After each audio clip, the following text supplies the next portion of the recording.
Precinto 594. Precinto 594. Precinto 594. Magandang gabi, Luzon, Visayas, Mindanao. Magandang gabi, Metro Manila.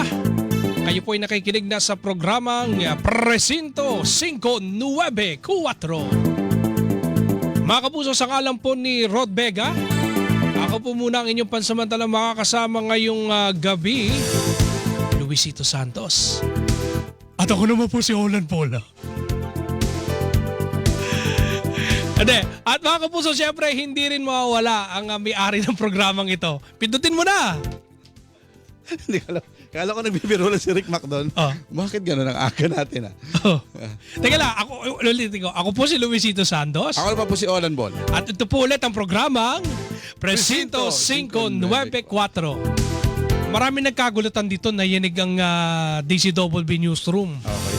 Sipin mo iniantay ang extra ni ni Ivan Ni Ivan, oh. Oh, sabi ko, Ivan, teka lang di ba wala pa si Olan, wag mo na ang mangyayari, babati pa si Ivan. First time daw sa kasaysayan ng 24 oras, babati si Ivan Mayrina. Babatiin daw sana si Ivan Bayani. Nagulat ako. Ang aga natin, ha? Eto mga kapuso, mas pinahaba at mas pina-excite po na Presinto 594. Ang inyo pong aabangan simula po ngayong araw na ito. Totoo yun? Halos 2 oras po tayo magkakasama-sama upang pag-usapan talakay ng mga usapin at issue na may kinalaman po sa inyong kaligtasan at seguridad. Aba mga kapuso, bago ho tayo pasadahan yung ating mga paring wala, baka pwede kong basahin mo na to? Sige, basahin mo muna. Pampahaba ng konti? Oo. Hindi kasi, baka kasi yung iba, sinasabi nila, nalobat ni radyo namin Di po, mali. Mali nga ni. Mga kapuso, para hindi po mahuli sa mga balita, sundan nyo po ang mga social media accounts po ng Super Radio DZWB. Mag-subscribe po sa aming YouTube channel at i-follow po kami sa Facebook, TikTok at X. Kala ko hanapin lamang ang inyong X. Hanapin lamang po yung Super Radio DZWB para makita po ang aming mga official social media account. Tutok po mga kapuso sa mga balitang tama at totoo mga kapuso. Siyempre mga kapuso, live po tayo sa Facebook. Pwede kayo makisali sa aming talakayan sa pamamagitan po ng aming comment section at pwede kayo magpabati-babatiin po namin yan. Naku, parang Olan, Double B. ako gulat na gulat Napakarami natin pag-uusapan ngayong hapon. Parang isang linggo tayong hindi nagkita. Talaga ba? Kailan ba tayo huli nagkita? Kahapon. Hindi, mag-uusapan nun natin ang daming mga development, ang dami po mga nangyaring yumanig po sa ating lipunan. Ito paring Olan, tuloy-tuloy pa rin ang mga pambubulabog na ginagawa po ng PNP. Hindi na ako natuto sa programang ito. Hindi natuto yung mga pasaway. Abay, lumabas po sa datos ng PNP, bumaba yung mga krimen Totoo. Ayon po sa PNP, bumaba po ang datos ng krimen dito sa Metro Manila. Simula po ng ilunsad po, ito pong Safer Metro Manila. Yan po yung na-issue kasi bakit daw tinitikitan yung mga nakahubad, naghahalo lamang ng semento, yung iba po nagdodroga lang, bakit daw inaaresto? Yung iba nag-iinuman lang sa labas, di ba nagpapahinga sila doon Bakit yun naman nuhulihin niya? Dapat yung aresto pag nagdodroga, bawal mo yan. Pero ito nga po, parang lumalabas sa datos ngayon ng PNP, bumaba daw. So ibig sabihin, ang kriminal ay mga nakahubad? Ang kriminal yung mga nakatambay sa lansangan? Ganun ho ba? Pero sabi nga, maganda yung paliwanag dito. Sino nakausap natin last week? Last week si Major Philip Ines. Philip Ines o si Ma'am Hazel Asilo ata yung nagpaliwanag. Ma'am Hazel din, kausap din na natin. Kaya po tumataas ang kaso ng mga nakahubad, nagiinuman, kasi dyan nagsisimula yung away. Yes. At kada may mangyari, may tarheta po ang tarheta ba tawag doon? Yung, calling card. Hindi, yung ginaganon. Alam mo, ticket, parang ganon. yung pag nakulong ka, yung ginagawa mo, nagchochok ka, 1, 2, 3, 4, tapos slide mo yung pang 5. Naalala mo, pag naglilista ka ng noisy. Ayan, o yung ganon, nagbibilang ka. Okay. So sa PNP po kasi, binibilang po yung mga crime na yan. So, hindi po maitatanggi mga kapuso kung tumataas siya o hindi. Kapag ka, syempre, nag-inuman, nagkapikunan, okay. kunyari, hindi nag-ambag, Yun nga, sinapak, o physical injury, isa na kagad yun. Yun. Gumante, Kaso na yun. nasugatan, physical, dalawang kaso na kagad. Sa isang insidente ng inuman lang yun. Pwede pa yung ano doon, yung nakursunadahan.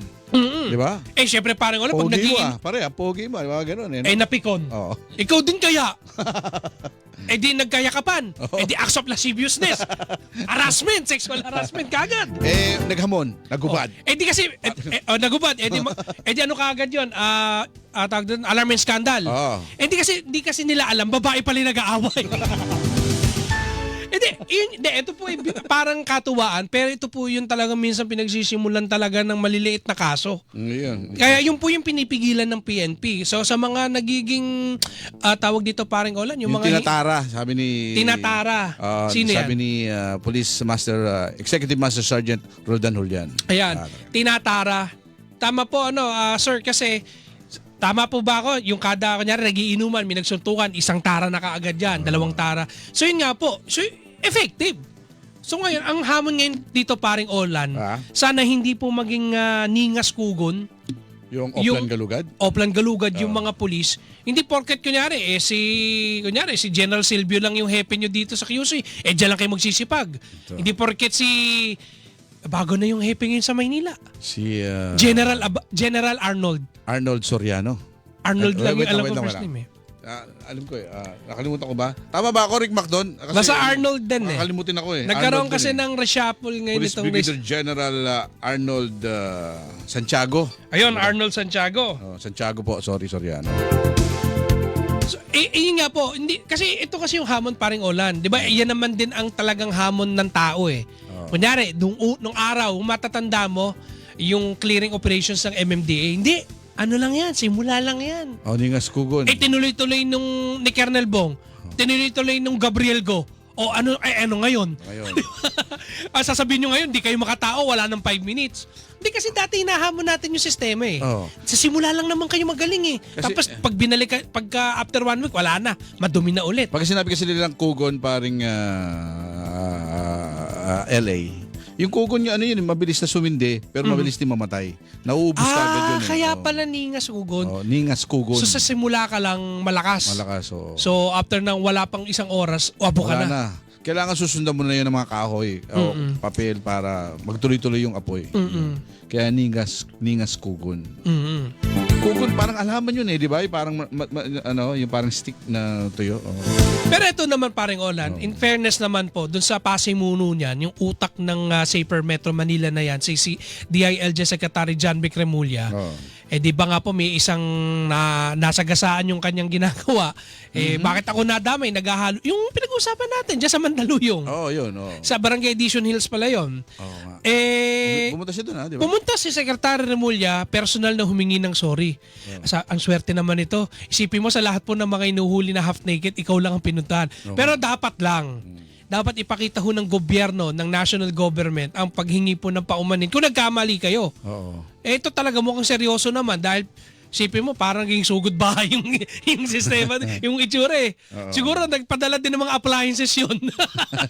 May mga isang saong bigas, mga gano'n. Bigyan mo nga ng bigyan mo ng washing machine with wifi. Ano ba sabi nila? Pag pupunta ka sa isang lugar o pupunta ka sa isang bahay parang LA, kailangan meron kang dala-dala lagi. Parang sinasabi na don't go empty-handed, parang gano'n. Pasalubong, regalo. So, laging gano'n. Ikaw ba, ginagawa mo ba yon? Yung laging may pasalubong? Pupunta ka sa ibang bahay o pupunta ka sa isang lugar na pupunta mo isang tao, may gano'n ka ba laging? Kakaugalian? Depende. Siguro kapag alam ko mayaman yung pupuntahan ko, mas mayaman sa akin, mas mayaman ka sa akin. Dapat ikaw magpakain sa akin. Pero kapag alam ko naman na mas nakakaangat ako at nasa laylayan kita, alam mo kung saan sorry. ikaw paring Olan ba? Oo, kasi kasi naalala ko dati, pumunta ka sa amin, pindala mo ako ng gunting at saka ng ng chopping board. Huy, nakabalot naman yun. Ano ka ba? Sabi ko, pumunta sa amin si Olan Bola sa bahay namin. Ang dala, gunting. Alam mo yung gunting na pinanglilinis ang isda, may pang can opener sa gitna. Sa may chopping board. Hanggang ngayon nagagamit ko. Kita mo. Sabi ganun ang dapat Ikaw, paano? ganun ang ginagawa ko, kasi natutunan ko yan sa sa misis ko. Kaya pupunta kasi sa lugar, kailangan lagi kang may dala, may pasalubong. Kaya pala ilang beses kitang niyayaya, ayaw mo pumunta sa bahay namin. Pare, huwag ka ma-pressure, okay lang. Sabi ko nga, depende na kasi, di ba, meron namang sobrang close. Oo. Misa ka, sobrang kapal na ng mukha, sa'yo na tumitire, ala nang nipis sa mukha, di ba? Oo. Parang yun naman yung parang iiwasan din naman natin. Lalo na yung may pakikisuyo ka, may pakiusap ka, pupuntahan kita, di ba? Parang LA, pupunta ako sa inyo, yun. Kailangan meron. Oh, parang LA, dadaanan ko na yung hamon dyan sa ref nyo. Yung pinakisuyo ni Sige, parang wala, 6 na buwan na dito tapos na Pasko, matigas pa sa bato. Sa'yo na yan, hindi na pasalubong ko sa'yo. So yun po mga kapuso, paring Olan, ano ba yung mga pag-uusapan natin ngayong hapon? Ano ba yung asahan ng mga kababayan natin? Ano yung mga inihanda mong pasabog ngayong gabi? Okay, mga pasabog. Alam mo ba merong modus dito sa Quezon City na gumagamit ng mga peking papeles para makakuha ng mga benepisyo sa ospital? May nahuli ang QCPD, ang Station 8 particular, kung saan aalamin natin mamaya kung yung sa likod ng modus na yan, paring LA. Ano yung parang mga guarantee letter ba yan? Parang gano'n nata eh. So anong maging benepisyo ng mga panluloko na pera ba nakukuha nila o serbisyo? Ayan ang matatanong natin mamaya. At pinadala ko na yung question. Ayan. At meron namang dito sa Pasay City, no, ang Southern Police District po ay naka-aresto ng isang wanted person. Itong wanted person na ito ay membro ng communist group, terrorist group. CPP-NPA. Parang ganun, no. So may mga may mga warrant ito. So nahuli nila ito ng DSOU ng Pasay, ng SPD, ng Southern Police District. Ay, speaking of Southern Police District, ay sinubukan natin parang maimbitahan yung hepe ng anti-kidnapping group. Kasi naalala mo siyang gabi, may isang sasakyan dyan nagkaratrata nagkabarilan dyan sa may Makapagal Boulevard. Kumusta naman? Mukhang ngayon lang ata bumabawi ng pahinga yung director ng PNP AKG. Sabi ko, sige sir, ako na lang magkukwento kung ano yung kukwento nyo. Hindi, kung ano yung nalalaman ko at meron akong datos. Kasi kung matatandaan nyo po, yung mga naapektuhan po na matinding traffic dyan nung isang araw, nagkaroon po kasi ng encounter dyan sa may Makapagal Boulevard. Anti-kidnapping group pala. Oo, meron po sanang sasagipin. Meron po kasing sinagip na kidnap victim. Ang problema, hindi nadaan sa pakisuyo, nanlaban, ayun, nagkaputukan, 4 po na mga kidnapper ang napatay. Wow. 2 doon, dating pulis. Ng? Pulis. Pulis ng PNP. PNP. At meron nga na-recover pa daw doon na ID ng NBI. Nako. Ha? Grabe.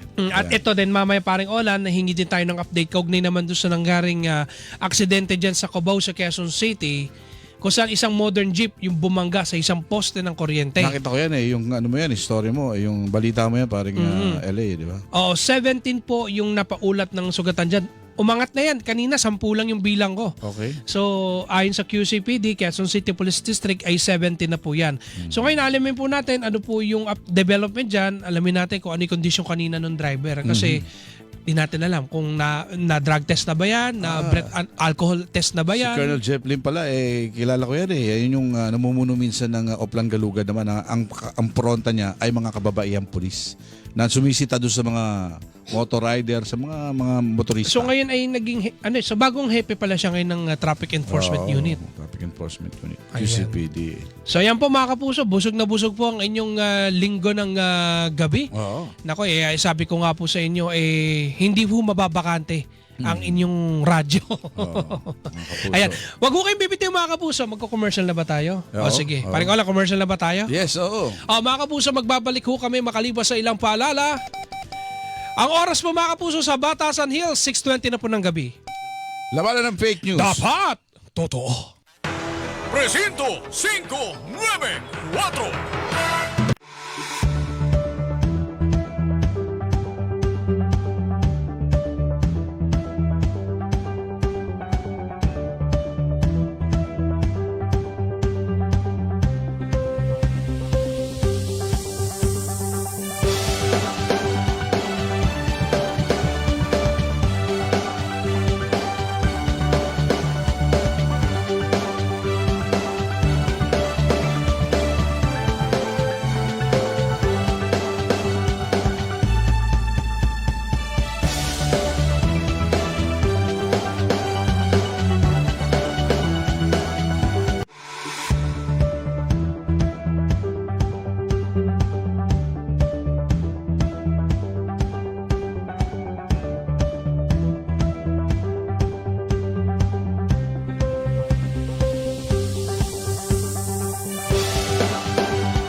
Mga kapuso, ang oras sa buong kapuluan na 24 na minuto na po makalipas ang alas 6 ng gabi. Sa ngalan po ni Rod Vega, ako muna po inyong pansamantalang makakasama, Luisito Santos. At ako naman po si Olan Paul. Ayan.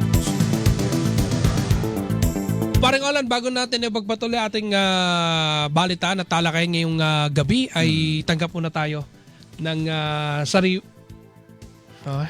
Okay na daw. ayos good. Tanggap muna tayo ng sariwang balita mula sa labas ng ating himpilan. Nako, eto parang Olan. Nako, yung mga magbabakasyon dyan, ha? Isang biyahe po ng eroplano sa Dumaguete, Manila, nag-divert po sa Iloilo International Airport. Ano kaya to? Sa mahal ng gasolina na naubusan sa ere. Alamin ho natin kung ano po detalye ng balitang yan. Natin sa atin ni Christian Manyo. Christian, pasok. Nag-divert at nag-emergency landing sa Iloilo International Airport ngayong linggo ng hapon ang PAL Express flight na PR 25544 na biyaheng Dumaguete patungo ng Maynila. Sa abiso mula sa Civil Aviation Authority of the Philippines o CAAP, ligtas na nakalapag ang eroplano at ligtas din na nakababa ang 175 pasahero na kinabibilangan ng 3 sanggol. Wala pa namang pahayag sa ngayon na inlalabas ang airline company sa dahilan ng emergency landing at pag-divert ng eroplano. Ako, si Chris Sananya ng GMA Super Radio, DCWB, Balitang Totoo. Presinto 594. Mga kapuso, 6:26 po ng gabi. Siya pa rin po si Olan Bola. Si LA Santos po, ayan. Yan.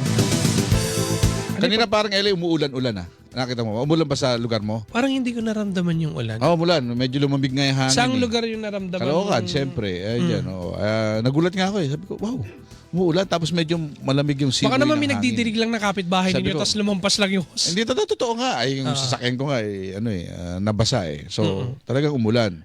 At sabi ko nga, mukhang malapit na tagulan Dahil medyo yung lumamig yung simoy talaga ng hangin daw nagbibiro. Kasi nga, di ba, pag kasi yung kwarto namin, puro ba bintana yun So binubuksan yun pag ganitong mga panahon dahil... Naramdaman mo ba yung yung epekto pa rin ng usok mula doon sa nasunog na landfill dyan sa Nabota? Oo, naamoy pa rin Minsan naamoy pa rin, lalo na pag umaga. Oo, naamoy pa rin. Magigising ka dahil nakakasok-asok niya. Grabe akala ko dati matatapos na magdamag lang yung kunyari kinabukasan kasi nagsimula ng gabi. Ngayon halos 1 week may mga usok pa rin Oo nga. Kasi yung pala may mga methane gas pala na naipon sa ilalim. Sa ilalim. Na yun yung nagiging uling o nagiging dahilan kung bakit tuloy-tuloy pa rin. Kahit anong buhos mo dyan, may sisingaw pa rin yan. Kasi di ba yung pinaghalo-halong fumes, nagiging gas nga po daw yun Minsan tumasabog nga yun napakadelikado po at talagang matindi po yung epekto niyan, lalo na sa ating hangin. Na talaga namang... Hindi pa naman tambay to, paring Rick, okay na, hindi pa? Inaano niya lang, nasa linya okay na. Nasa linya na. Paring Olan, bago natin simulan yung ating patalakayan, bigyan mo ako ng konting salawalan mo ako. Bigyan mo ako ng brief. I-brief mo ako kung ano yung nangyari dito dun sa storyang to. Oo nga Ito yung magkakapatid dito na naaresto sa dinatawag nilang medical assistance bonus.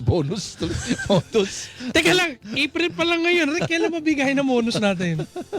Modus yan. Sabi ko hindi. Yan yung modus. Kasi alam mo, marami kasing mga nagpapanggap. Maraming mga pasyente ang gusto makakuha ng libreng makakuha ng medical assistance. Yes. Ngayon, marami naman ding dumidiskarte dito sa DSWD, maraming nagsasakit-sakitan para makakuha ng 5,000 cash pesos. assistance. Cash assistance. Na hindi naman particular na mga fuel subsidy. Basta yung dati pang mga modus yan, kaya nagiging mahigpit yung pagsala dyan sa mga benepisyaryo So ngayon parang Olan, eto medical assistant modus. Oo. Nako, medyo dapat Pag sinabing modus, paulit-ulit yan. Sino kaya biktima nito? Mga pasyente o yung mga klinik? Mga ospital yan. Sige, paring Olan. Maganda siguro ipaliwanag na sa atin to ng bisita natin. Okay, nasa linya na po mga kapuso ang Station Commander ng Quezon City Police District Station 8, si Police Lieutenant Colonel Brian Jaime. Tama po ba, sir? Magandang gabi. Welcome po sa Presinto 594. Good evening po, sir. Yes po. Eto sir, ano po itong medical assistance modus na ito? Opo sir, itong nangyari sa isang hospital dito sa Quezon City ay meron tatlong tao na nagpanggap na dialysis patient. Okay. So ngayon, nung na-scrutinize ng mga social welfare assistant natin doon sa Malapikin Center, yung mga documents na isusubmiti sana is may nakita silang mga discrepancy, halos pare-parehas yung sakit sa mga binigay na medical certificate, clinical abstract at yung mga prescription ng mga gamot. Okay. So, sir, ano ang pakinabang nila rito? Ano yung, kumikita ba sila rito, sir? Paano sila nakikinabang dito sa itong modus na ito, sir? Opo, once na makuha nila yung gamot at maibigay nila dun sa pinagbibigyan is magkakaroon daw sila ng kita about 500 to 1,000 pesos once makuha nila yung libreng gamot. Diyos ko, small time po. Tsaka binibenta nila yung mga gamot na piniprescribe para po dito sa pasyente dito sa yung dito sa anong tawag dito? Dialysis po, sir? Yes sir, yung panggap nila, dialysis patients nila. Oh, sir. Matagal na ba ito, sir, na ginagawa nito mga suspect? Ito magkakapatid po yung suspect, di ba? Halos magkamag-anak yung dalawa, yung isa is galing din ng isang barangay, sir. Ayun. So matagal lang ginagawa nila ito, sir? May grupo ba sila? At marami na bang ospital ang kanilang nabiktima nitong mga suspect na ito? Accordingly sa salaysay ng mga suspect is ngayon lang daw sila nautusan, sir. Nautusan. Ibig sabihin, mayroon silang ano, sir? Mayroon silang leader o ano, bossing, ganun? Yung pinagbibigyan nila pag once makuha nila yung gamot. So doon nila binabagsak, sir. Yes, sir. Kasi itong gamot na to, alam ko sa pag-dialysis, napakamahal po ata ng gamot na ito, sir, di ba? Opo, sir.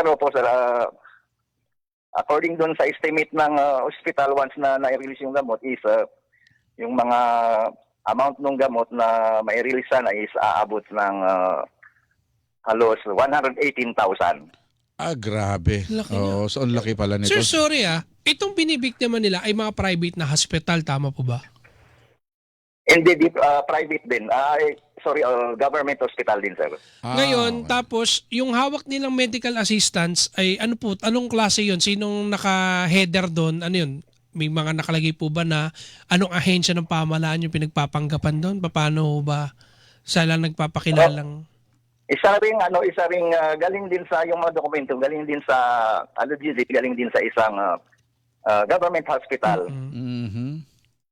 So yung ginagawa nila ng paraan parang LA para mapeke nila 180. Wala. Sir, bago lang po ba yung ganitong klaseng... Ako kasi personally ngayon ko lang narinig to. Oo rin, sir. Totoo. Kasi alam ko kasi ngayon doon sa PhilHealth ngayon libre na dialysis Nung basta libre, Pilipino ka basta PhilHealth member ka, libre na. So hindi ko alam na may mga ganito pang... Bago lang po ba to, sir? Itong modus na na-discover nyo? Ngayon, dito sa area natin is ngayon, bago tong modus na to, sir. Wow, congratulations, sir, sa inyo. Na-discover nyo yan kagad. At paano, sir, nakita ng mga tauhan? Ng mga... Paano na-discover? Yun nga tumawag yung pamunuan ng ospital na nagsisik assistant dahil may na-hold silang, yun nga, yung tatlong nagpapanggap na dialysis patients. At the same time, representative din ng dialysis patients para makakuha ng gamot sa kanila. So ngayon, may na-discover silang discrepancies doon sa mga documents. At the same time, doon sa physical na appearance nila na hindi naman akma doon sa isang dialysis patient, katulad doon sa bakas ng tusok ng karayom sa kanilang kamay na wala naman sa kanila. Yun pala yung tinitingnan doon. Pag wala ka, peke ka. So sir, anong anong reklamong isinampa rito sa mga suspect nito? So, nagsampa tayo ng kaso sa piskalya ng attempted estafa through falsification of public documents, sir. Sir, may mga ito mga suspects na nahuli, may mga background ba to? May mga krimen ba sila dati o ano ba? Warrant? So far sa verification natin sa records natin, wala naman silang previous cases, sir. Ayun. So talagang sinamantala lang nila yung proseso na gano'n. So gano'n kabigat yung ano nila, parusa nila, yung falsification of public document. Gano'n kabigat yan? Para, kunyari, nasintensya ka niya, naparusahan ka niya, di na ako ulit, di na ako mandadaya. Gano'n kabigat yan, sir? O medyo malabnaw yung medyo madaling lusutan at pwedeng kung may maparusahan yan, uulit-ulit ako. May probation na tayo. Oo.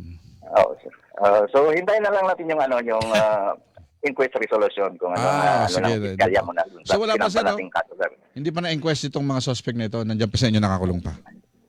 Na-inquest na po, sir. So Okay. hintayin natin yung inquest resolution. Reso, wala nakakustodya po pa. natin. Oo. May suggestion nga ako kay Kernel eh. Oh. Parang kunyari kung hindi madala to doon sa reklamo, isasampa nila sa piskal. Oh. I-dialysis nyo. Hindi na maramdaman nila kung ano talaga yung pakiram. Tinutusok yun, sir, di sa leeg ata. May Hindi tusok kasi yun. isipin mo, ang daming ito Kernel, tama, pasalamat po na-discover niyo po yung modus na to. Kasi mas marami pa mga kababayan natin ang nangangailangan ng gamot na yan na dapat talaga matanggap nila. Tapos bebentahan mo. Alam mo, pagka nag-dialysis ka, habang buhay ng paggagamot na yan. Totoo Tapos pagkakakitaan mo yung mga taong nagkakasakit. No. Kung ikaw ang i-dialysis, Kaya nga. i-dialysis ka namin kahit wala kang sakit. Una ka kaya ng kidney, no? Tapos ipasa sa iba.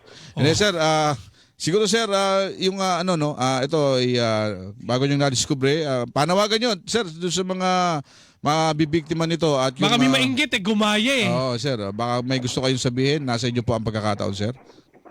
Opo, so sa lahat ng mga in charge sa ganitong pagproseso ng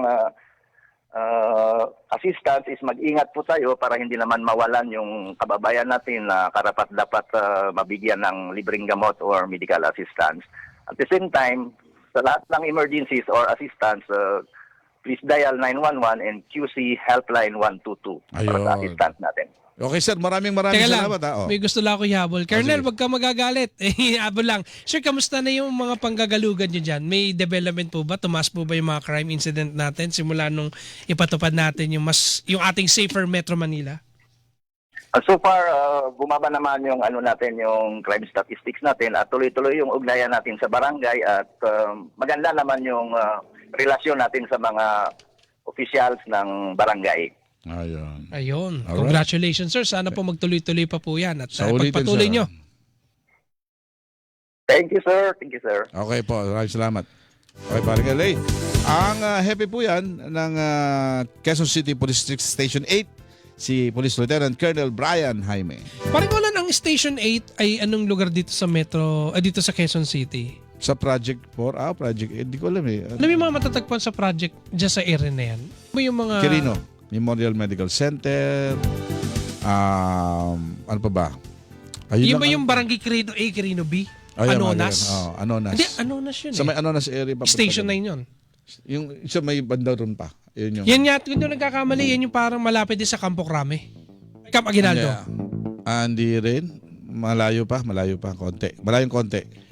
Alam mo sa totoo lang, Doon pa. yan isa sa mga litong-lito. Kung ano yung mga lugar na nasasakupan ng Station 8. Wait lang, titin ako sa akin. Hindi, kaya every time na nakaka-encounter ako ng kung sino yung mga nagiging bagong hepe, tinatanong ko, sir, ano ulit yung mga sakop niyong lugar? Kasi ako, ang alam ko, kunyari Station 2. Yan, Masambong, alam ko. Oo.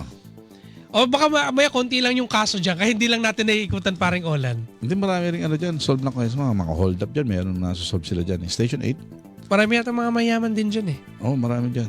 Kasi Cubao area yan eh. Dito yan sa may... Oo, tama. Naghahat ng Station 7 na Cubao. malapit sa Aguinaldo. Tama ka. Kaya tama doon. Malapit din sa Tuazon. Yan. Yun! Tuason mismo. Baka sakop, kanina, Cubao yung may sakop dun sa ano eh.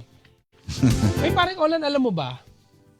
Nakikinig sa atin si Pangulong Bongbong Marcos. Hindi na totoo nga. Hindi, gusto ko lang basahin yung inanunsyo niya Okay. na magkakaroon ulit ng malakihang rollback sa presyo ng produktong petrolyo sa Martes. Ha? Ano Sabi yan? ko sa'yo, nakikinig to, pinag-uusapan lang natin to last week eh. Diba? Oo nga. Siguro narinig niya, sabi niya, ay, mabuti pa announce uli ako. Alam, sabi nga nila, nagagalit nga daw yun kapag nililipat daw sa ibang stasyon yung pag nakasakay sa presidential car. Sa inyo, ilipat nyo yun sa Presinto 594. Pati boses eh. Oo. Kapag hindi nyo nilipat yan, lipat ko kayo sa Sabi po ng Pangulo, joke lang po na nakikinig sa atin yan. Ayon po sa Pangulo, bababa po ang diesel ng halos 25 pesos kada litro. Habang 3 pesos naman po sa gasolina. Bakit hindi nyo na lang yung mga gasolinahan? Gawin nyo na libre. Natupad din pangarap nyo. pangarap mo maging 100 pesos kada Uy, hindi litro. ko pangarap yun. Ano ka ba? Kasi mga kapuso, nung araw, bago ako nawala ho dito. Bakit ka ba? Hindi. Yun na naman, Hindi, kasi sabi kasi ni Paring Olan, every time po na meron pong oil price hike, sabi, Oo nga. lagi po niyang panawagan sa mga kumpanya ng Uy, langis. hindi ko nga paano. Isagan niyo na ng 100 pesos. Para magkaalaman na. Na magkaalaman na. Ngayon po, magpasalamat ka kay President Trump. Bakit? Siya may dahilan nito kung bakit natin nararamdaman to eh. Oo nga. Buti na lang ang Pangulong Marcos nakikinig sa programa natin, alam ang sentimiento natin. Correct. Yan, binaba na natin para masaya tayong lahat. Isip ang senador eh. May senador pang kaboses mo, pre. Ha? Di ba? Ano? Kilala ko yun. Sige, sabihin mo. Sino? Yung ano eh. Hindi, nagtatago yun eh. Oo nga. Hindi, bago sumapakinggan dito. Oo, gusto mapakinggan eh. Nagtatago nga ako eh. Uy, wag ganun. Nako. Ayan, Paring Olan, sabi ni Paring Scorpio Boy, maganda daw palang i-trivia, ibalita natin yung mga sakop na lugar, bawat station para alam daw ng nakikinig kung saan dapat sila pumuntang police station in case of emergencies. Di ba nga, yung... di ba? Hindi, kunyari, yung mga nakikinig mula dyan sa Balay City, Paring Olan, saan matatagpuan yung mga presidente? Hindi namin alam. Alam mo, di ba pag bagong lipat kayo sa isang lugar, isa sa mga aalamin mo na lugar kung nasaan ang mall. Ang mall tuloy. Yung police station tsaka fire station. Di ba? Kasi nga, doon yung tatakbuhan mo eh. Unang-una yan, barangay yan. Di ba? Kasi lilipat ka muna sa barangay, hingi ka ng konting permiso. Yan. So, ang susunod niyan, police station. Di ba?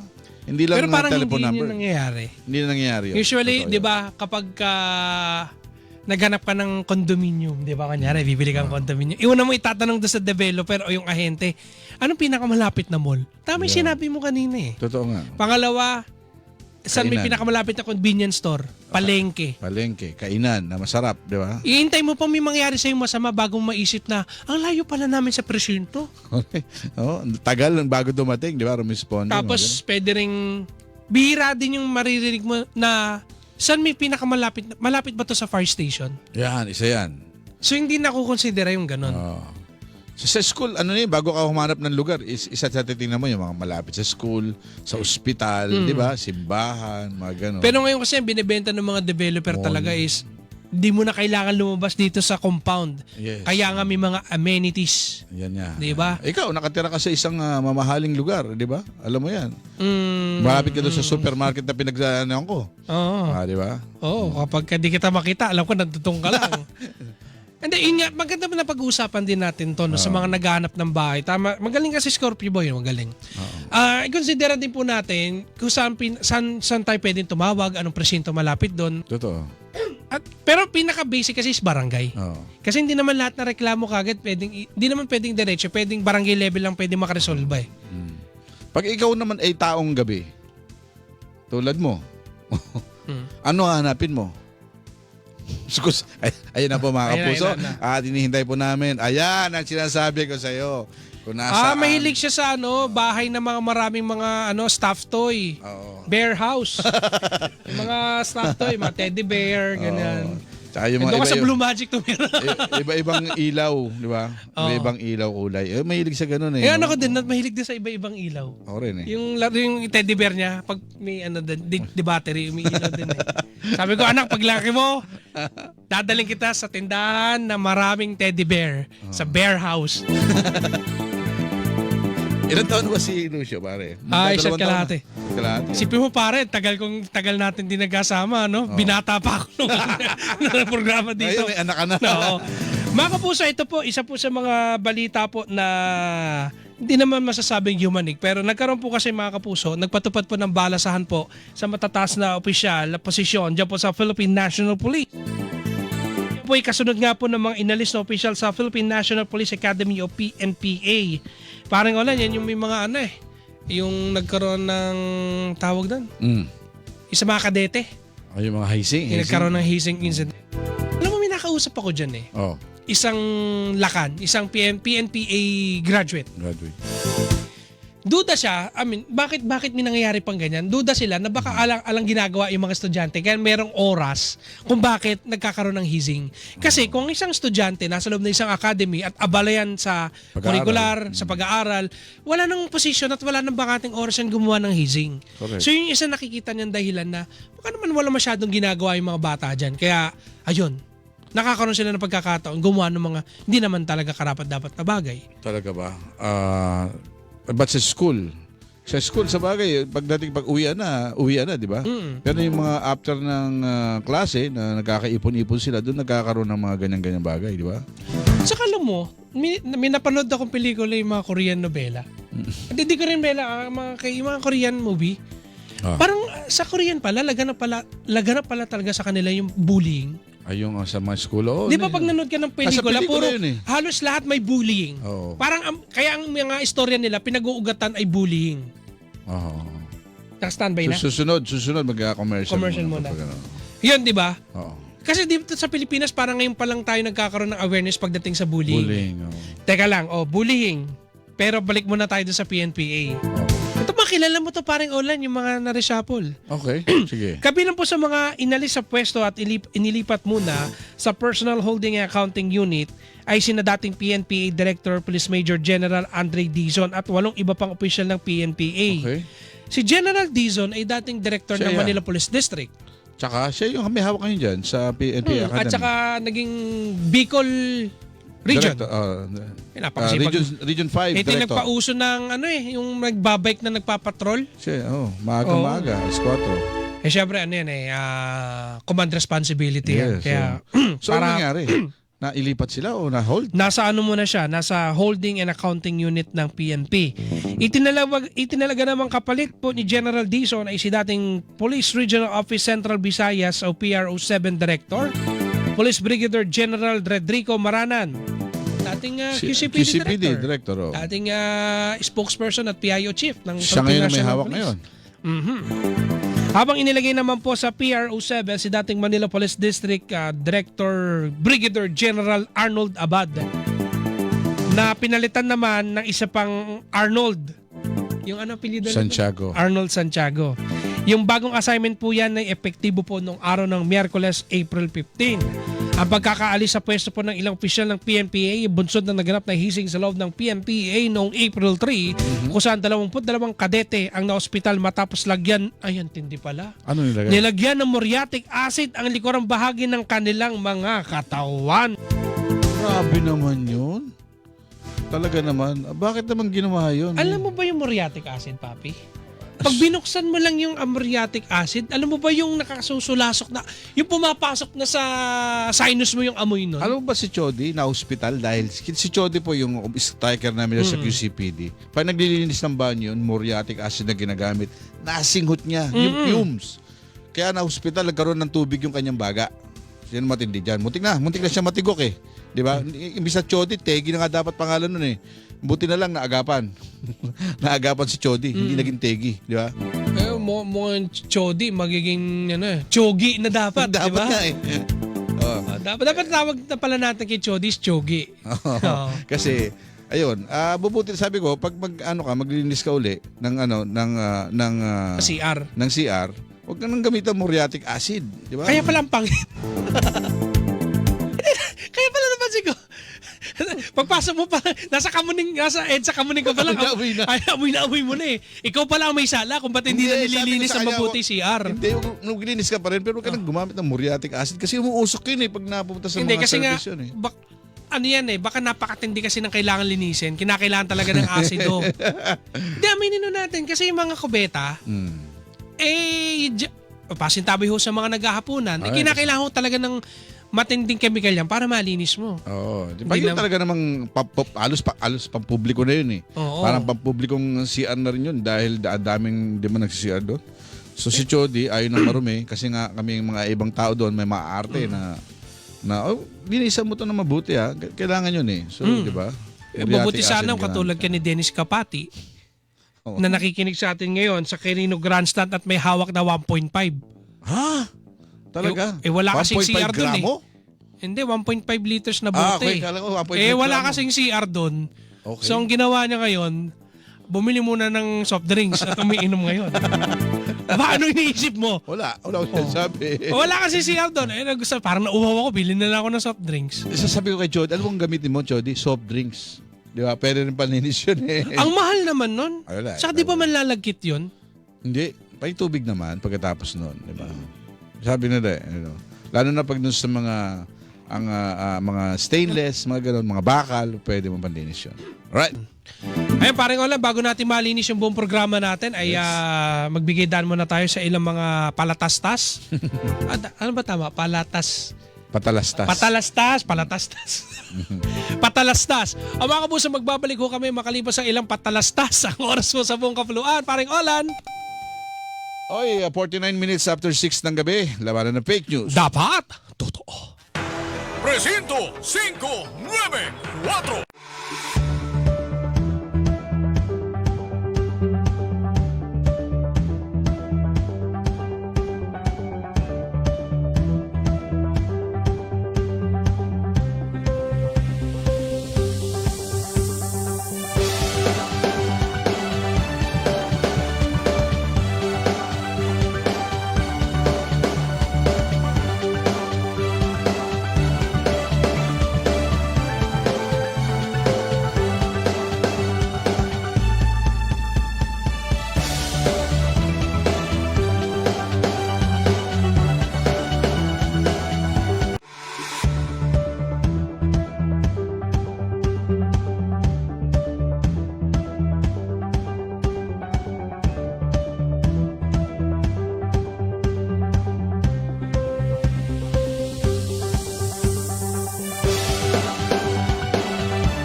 Mga kapuso, nagbabalik po ang Presinto 594. Nakikinig pa rin po kayo sa Super Radio DCWB. Oras po sa buong kapuluan na 6:53 na po ng gabi. Sa ngalan po ni Rod Vega, ako po na ang inyong pansamantalang makakasama, Luisito Santos. At ako po, si Olan Bola po. Ito, paring Olan. Ay, ikaw nga paring Olan pa. Oo, kasi po, may mga kapuso, may nahuling tinatawag nilang Communist Terrorist Group, no?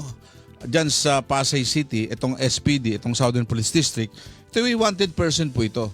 Papasakay Alam mo, na dapat maraming ganyan na kasi dati, di ba, yung NPA, di ba? May mga ganyan kasing may mga kaso kasing mga kinakaharap yung mga yan. Di ba? Yung mga miyembro dun sa iba't ibang mga lugar nila na nakakasuhan ng mga patong-patong na reklamo. Lalo sa mga probinsya. Ngayon ang ginagawa, nagtatago sa batas. Yes. Ngayon, alam mo, hindi lang unang beses to, may mga na-encounter na rin at nabasa na rin ang police report na ilang beses na rin may mga nahuli dito sa Metro Manila kung saan dito nga nagtatago yung mga to.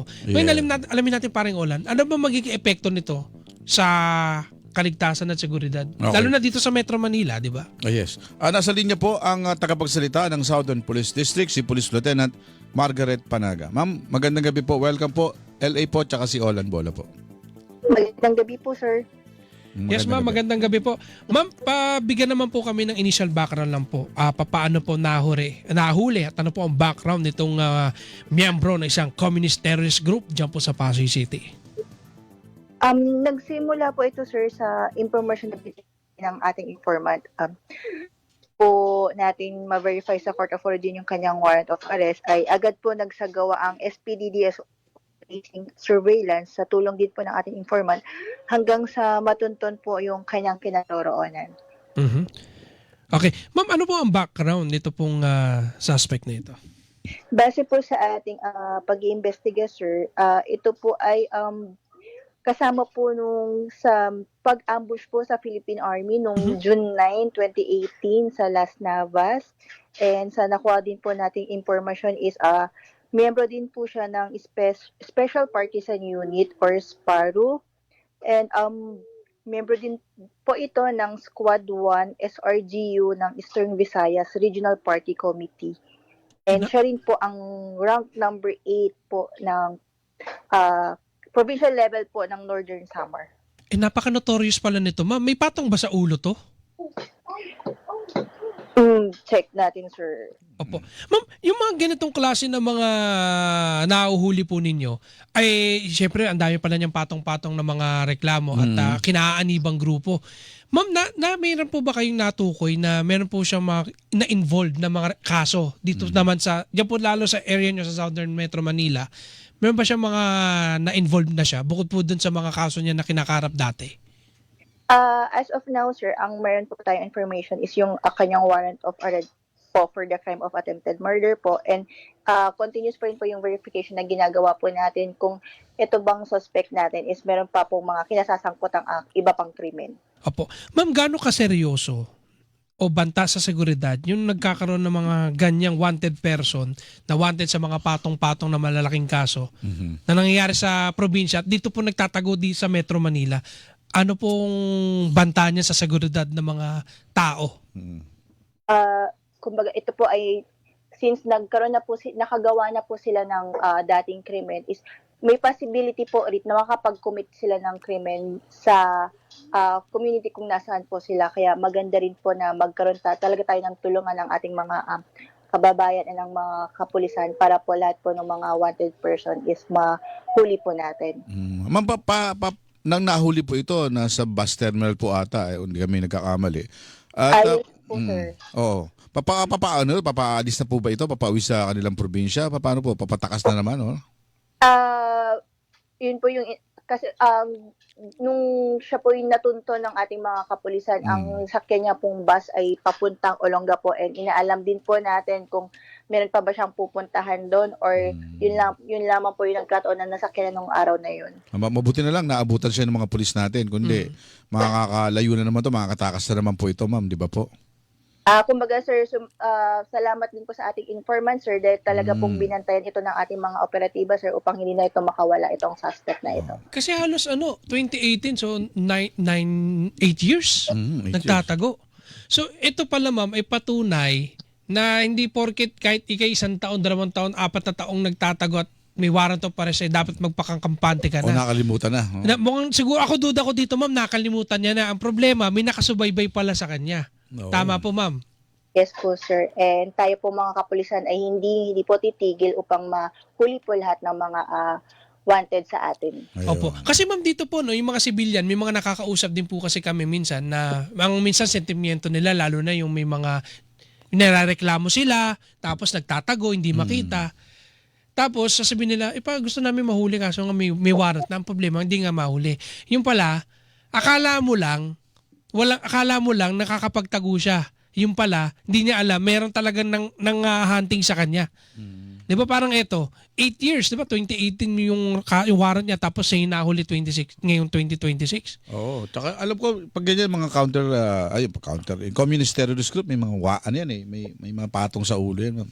Kumbaga parang ang gusto lang natin iparating dito sa interview natin kay Ma'am Panaga na kung kayo po ay nagtatago sa batas at kung kayo may mga warrant, hindi ho kayo basta makakatakas talaga. Kasi ma'am, tama, kapag may warrant ka, hindi ka rin makakalabas ng airport. Yes po, sir. Kasi nagbibigay po tayo ng para po ma-notify and para po hindi po makalabas yung taong may warrant. Diba? Nakikipag-coordinate din po tayo sa sa immigration. Ayun. So ganyan po kaseryoso mga kapuso kung kayo po ay may warrant. So pinakamabuti po talaga paring Olan, huwag ka nang gumawa ng kasamaan para hindi ka mareklamo. Ayan, may dagdag ka pa may tatanong kay ma'am? Okay na ako, ma'am. Pero ma'am, eto bago lang po namin kayo pakawalan, gusto namin kamustahin po ang Southern Police District. Kamusta po yung crime rate nyo? Tumaas po ba? Bumaba? Kasunod po nung ating Safer Metro Manila initiative. Maayos naman po ang Southern Police District. So far, wala naman pong any reported major incidents po sa pamumuno ng aming bagong district director. Is lalo pa po nating pinaigting yung mga anti-criminality natin. And maganda po yung naging dulot nitong safer communities nito. Dahil kung mapapansin po natin is paunti-unti na po yung mga nalalabag sa mga city ordinances. Ibig sabihin po, itong mga kababayan natin ay sumusunod na po sila. Ayan. Yes, tama. Maraming salamat po. Ma'am, sa ulitin na huwag kayo magsawa sa Presinto 594. Yes po, sir. Salamat po ng marami, sir. Okay, yan po. Ang tagapagsalita ng Southern Police District, si Police Lieutenant Margaret Panaga. Isipin mo paring Olan, may warrant of arrest ka, patong-patong na kaso yan. Tapos, biyahe ka lang sa bus. Parang ang antindi mo ginawa mo normal. Samantalang kunyari may mga nabiktima, napatay mo, nabiktima mo, kung ano man ginawa mong karahasang krimen. Tapos ikaw, namamasyal ka lang, bumibiyahe ka lang ng normal. Ano papuntang Olongapo? Papuntang Olongapo siguro magsiswimming yan. Mapupunta ng white truck to.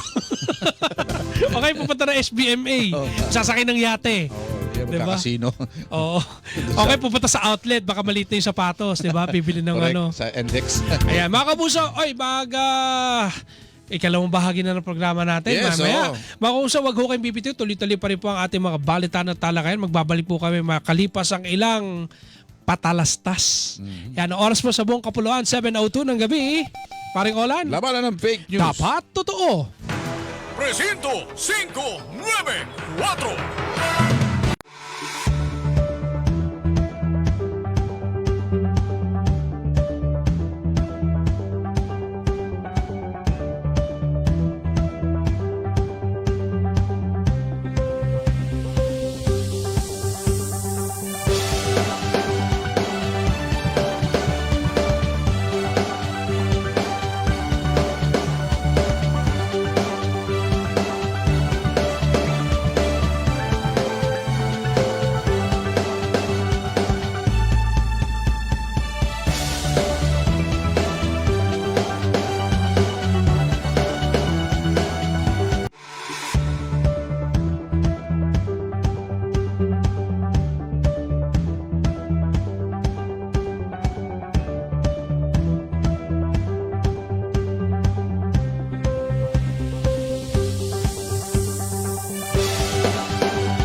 Mga kapuso, ang oras sa buong Kapuluan, 7:06 na po ng gabi. Nakikinig pa rin kayo dito sa Presinto 594 sa Super Radio DCWB.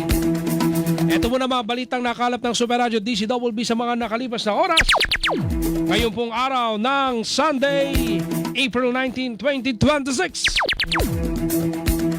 Malakihang rollback sa presyo ng kada litro ng diesel. Asahan na sa Martes ayon kay Pangulong Bongbong Marcos. Presyo kada litro ng gasolina at kerosene bababa rin. Karagdagang petsa para sa pamimigay ng ayuda sa mga motorcycle taxi at delivery riders sa Metro Manila itatakda sa susunod na linggo ng Department of Social Welfare and Development. Umano'y sabwatan para harangin ng mga hakbang na alisin o bawasan na ipinapataw na value-added tax o VAT sa mga produktong petrolyo. Binatikos ni Batangas Representative Leandro Leviste. Nagpakilalang bagman umano ni Vice President Sara Duterte na si Ramil Madriaga maaring maging state witness kung may magsasampa ng reklamo sa Quezon Boulevard sa Cubao, Quezon City. Presinto 594. Ayan mga kapuso, 7:07 na po ng gabi. Alamin naman natin paring Olan ang sitwasyon ng dali ng trapiko dito po sa Kalakhang, Maynila. Sa pamamagitan po ni Ma'am Emma Loristo ng MMDA Metro Base. Ma'am, magandang gabi po. Kamusta po ang Metro Manila? May mga traffic po ba ngayon? Magandang gabi po, Sir Luisito and Sir Olan. Ganon din po sa inyong mga taga-subaybay. Sa mga oras po na to, ang kalagayan ng traffic sa bahagi po nitong EDSA kung kayo pa southbound direction, nananatiling maluwag naman yung sitwasyon kung kayo magmumula dito sa may area po ng Monumento, patungo kayo ng Balintawak. Tuloy-tuloy yan hanggang makarating dito sa may area po ng Timog at Kamuning. Pero approaching dyan sa may bahagi po ng New York Cubao, moderate traffic at patungo dyan sa may area ng Aurora Boulevard ay banayad naman yung sitwasyon. Light traffic din kung kayo paggawi po dito sa may bahagi ng Santolan at Ortigas. Approaching dyan sa may Shaw Boulevard Crossing, light to moderate yung mararanasan at may pagbagal yung usad mula dito sa may bahagi po ng Reliance Mandaluyong, patungo po kayo ng Guadalupe Bridge. Pero makalampas po nitong Guadalupe Bridge, patungo kayo ng Estrella at Buendia, light traffic yung sitwasyon dyan. At may kaunting pagbagal lamang approaching dyan sa may bahagi po na intersection ng Ayala at Pasay Road Arnaiz. Sa mga patungo naman po ng Magallanes, light traffic yung sitwasyon. At dito banda sa may bahagi po naman ng Pasay, mula dyan sa may area po ng Tramo, patungo po kayo ng Taft Avenue ay light to moderate ang mararanasan. Yung northbound lane po ng EDSA, kung kayo galing po ng Macapagal Boulevard, yung intersection po niyan, light to moderate. Maging dito sa may bahagi po ng EDSA Extension Rojas Boulevard. Moderately moving pagsapit po ng Park Avenue hanggang makarating po kayo sa may bahagi po ng Tramo Pasay. Itong bahagi naman ng EDSA Makati northbound mula sa may Pasay Road Arnaiz hanggang makalampas po kayo ng intersection ng Ayala ay light to moderate yung mga raranasan sa mga oras na to. May pagbagal din mula dyan sa may bahagi po ng Orense, patungo po kayo ng Guadalupe Bridge. Pero makalampas po niyan, tuloy-tuloy naman at maluwag kung kayo patungo ng Shaw Boulevard at Mega Mall, maging dito sa may bahagi po ng Ortigas. Dito sa may bandang Cubao, mula Pituasan Cubao hanggang makarating po kayo ng New York, light to moderate yung mararanasan at pagkalampas naman po niyan ay tuloy-tuloy at maluwag patungo po kayo ng Quezon Avenue at may kaunting pagbagal pagsapit dyan sa may SM North EDSA hanggang makalampas po kayo ng SM Annex. Pero after po niyan, asahan pong light traffic kung kayo patungo po ng Balintawak at Monumento. Sa mga oras na to, wala naman po tayong naiulat na anumang aksidente. Yan ang latest traffic update mula dito sa MMDA Metro Base. Ito po si Emma Rose Loristo. Bantay Panahon. Ngayon naman po, alamin natin ang lagay ng panahon. Kanina medyo nakaranas tayong konting pag-ulan. Konti lang naman dyan sa may area ng Caloocan. At nasa linya po natin ang Pag-asa Weather Forecasting Center ng ang weather specialist po ng Pag-asa na si Alzar Aurelio.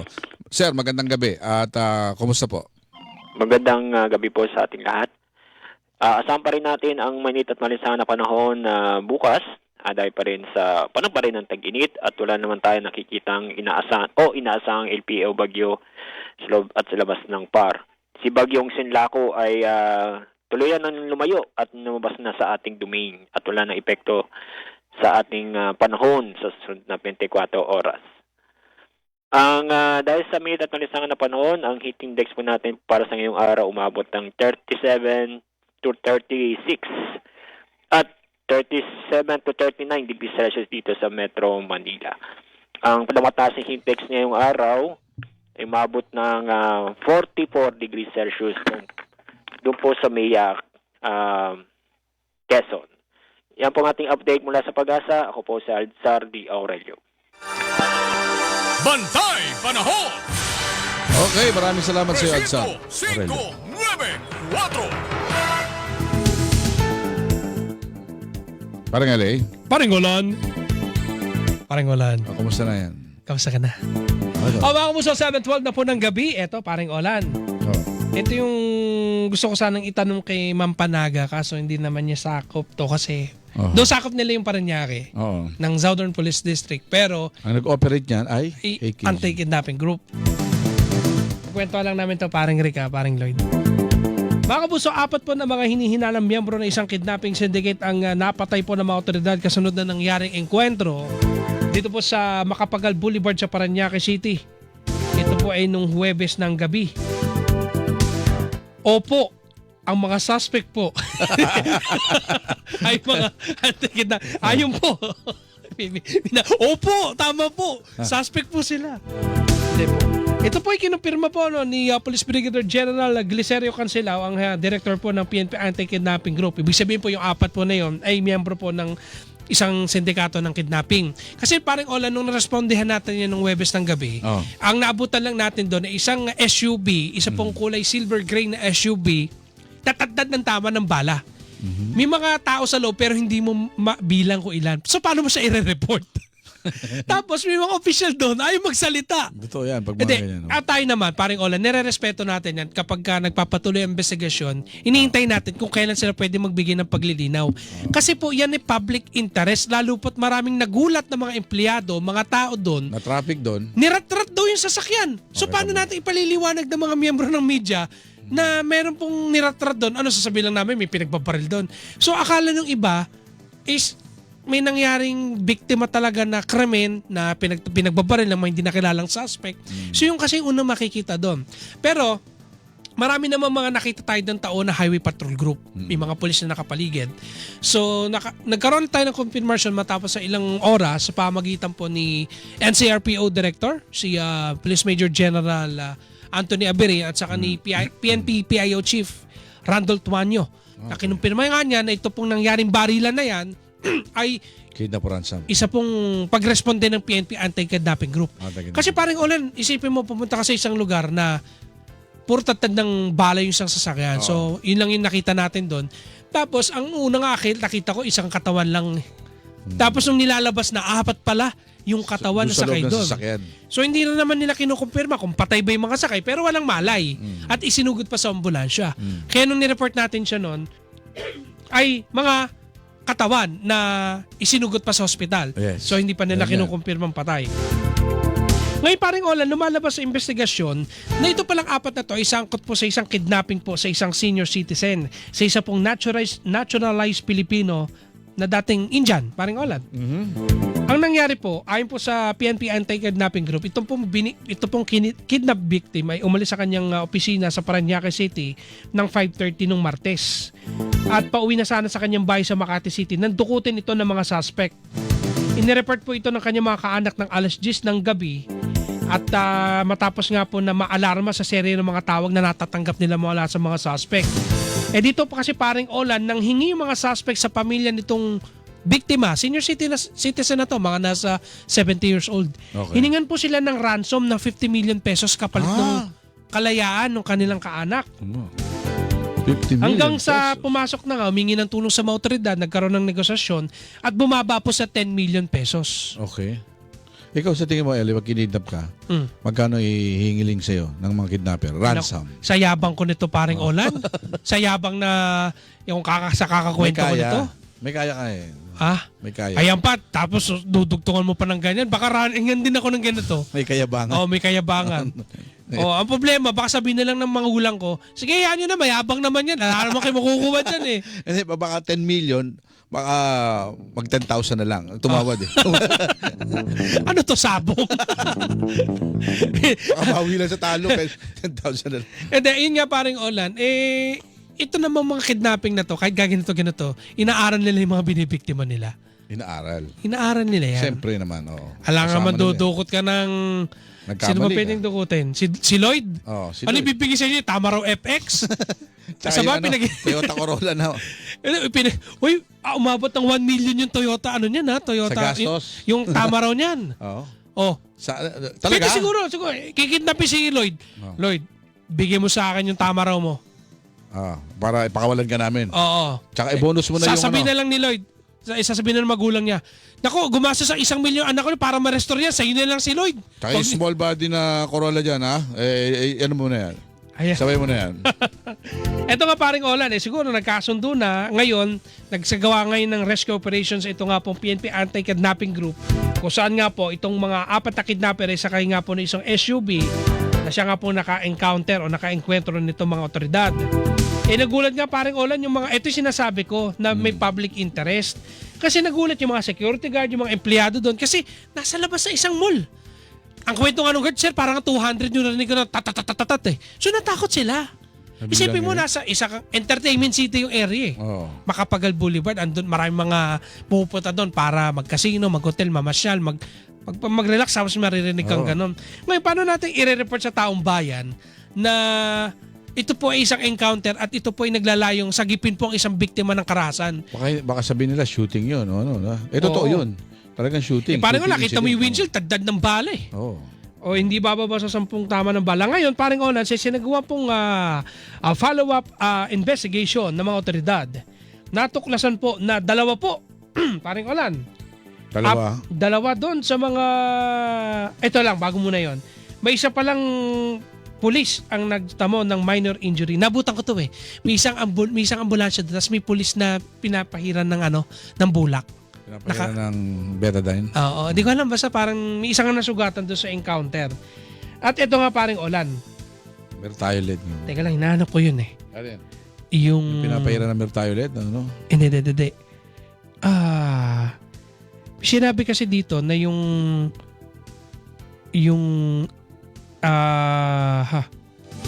nawala yun. Nawala paring Olan. Basta ito nga, may yung dalawa doon. Nawala eh. Dalawa doon, dating police, dismissed, at may isa nga po silang na-recover na ID nga daw po ng NBI dun sa mga gamit. Kasi yung isa pong sasakyan din natin-discover dito sa may Adriatico area na sinasabing mga pinagsakyan din ng mga suspect. Paring Olan. So ngayon po paring Olan, bakit natin pinag-uusapan ito po ay pumukaw po sa kamalayan ng publiko at kung ito po talaga yung mga miyembro na mga sindikato ng kidnapping, congratulations paring Olan sa PNP. Nalagasan po ng mga miyembro yan. At sa mga sindikato po ulit na magtatangka pong gumawa ng ganito, ay sana magsilbing aral yan paring Olan na ang mga pulis ay nagtatrabaho. Totoo yan. At nakatulok, nakamonitor sa inyo. Ayan. Paring Olan, tayo mag-commercial muna. Oras sa buong kapuluan. 7:19. Nang gabi, labanan ng fake news. Dapat. Totoo.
Mga kapuso, 7:23 na po ng gabi. Sa ngalan po ni Rod Vega, ako po si Luisito Santos. At ako naman po si Olan Bola. Alam mo na, pag-usapan namin ni paring LA dito, yung mga blind item. Di ba paring L? Ikaw ba, okay ba sa blind item? Ano ba?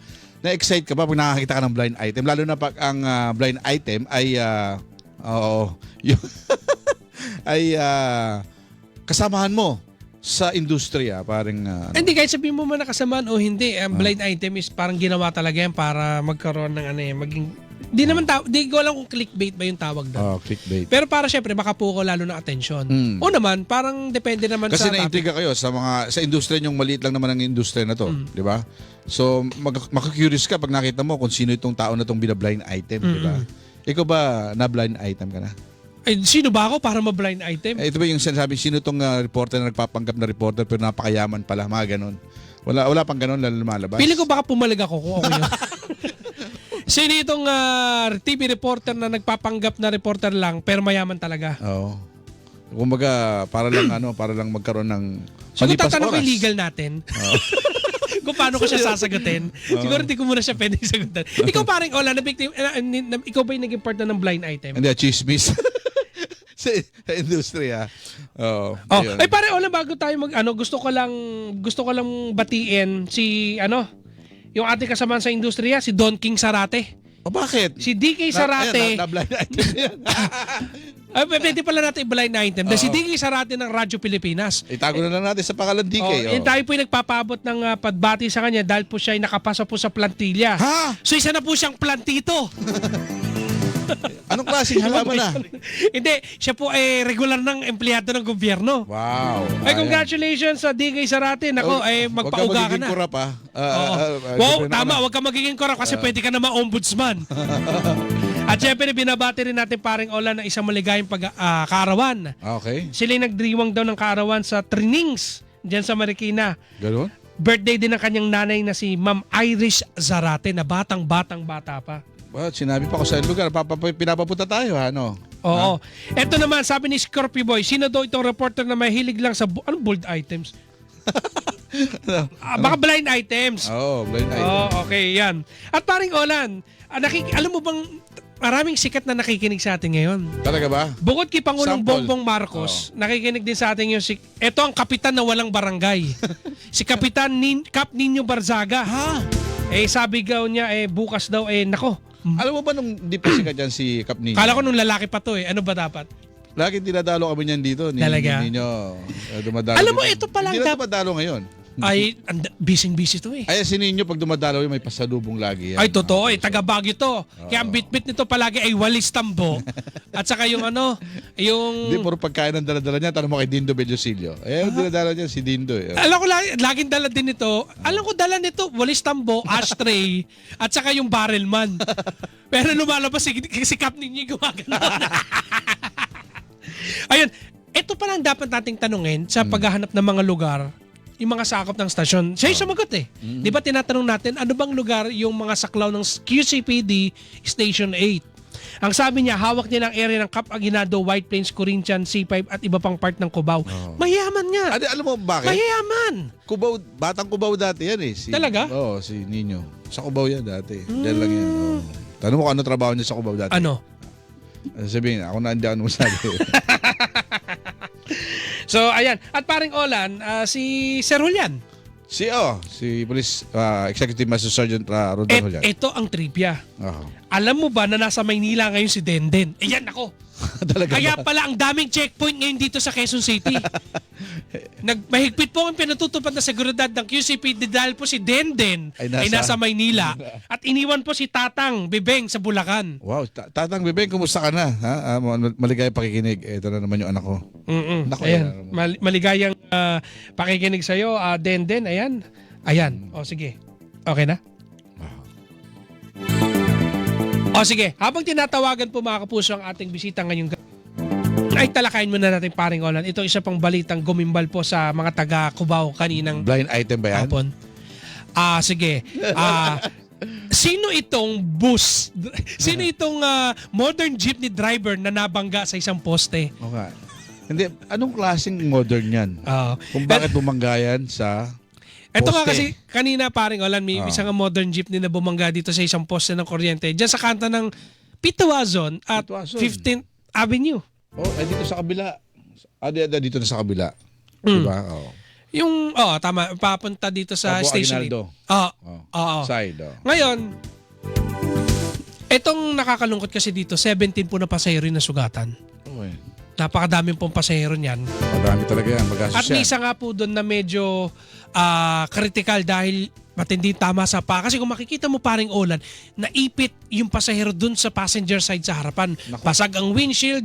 Isipin mo yung traffic light na putol. Tumilamsik yung mga parte. Ngayon, mga kapuso, mabutit alamin ho natin ang update po at development sa nangyaring aksidenteng ito.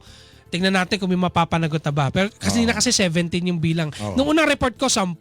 Tinawagan natin itong si Colonel Lim ng Traffic Enforcement Unit ng QCPD at kinumpirma nga niya na 17 na. Okay. So ngayon, alamin ho natin kung ano pong development ito. Kasama ho natin mga kapuso sa kapalang linya si Police Lieutenant Colonel Joseph Jopre Lim, ang pinuno po ng District Traffic Enforcement Unit ng Quezon City Police District.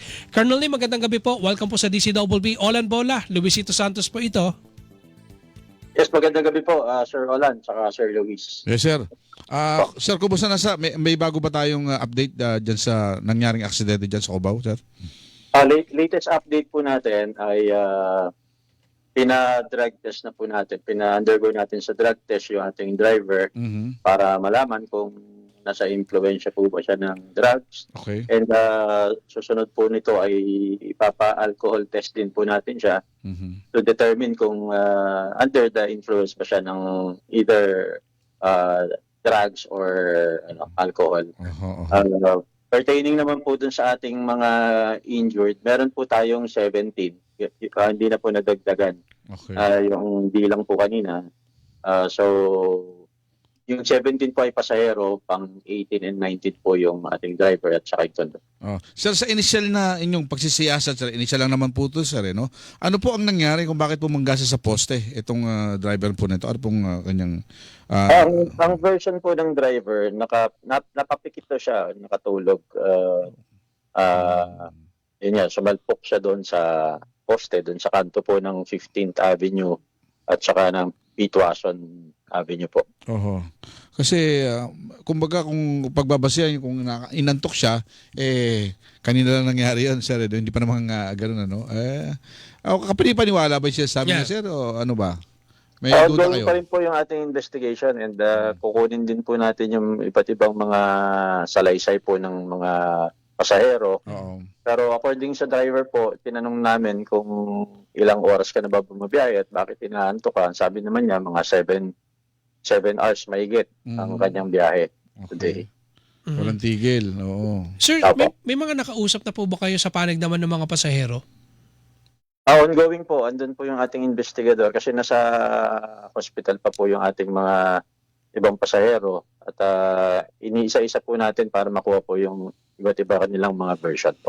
Sir, kanina, meron pong report yung aming kapusong TV reporter, si Jonathan Andal sa 24 oras. Doon po sa 17 na yan, meron pong isang pasahero na yung kanina binabagit nyo po na critical at parang report yata mukhang nadali po yung paa. Ano ba, kamusta ho ba doon? Naputulan na po ba o critical pa rin po? Ano na pong lagay nung lalaking naipit? Ongoing pa rin po yung medication sa kanya.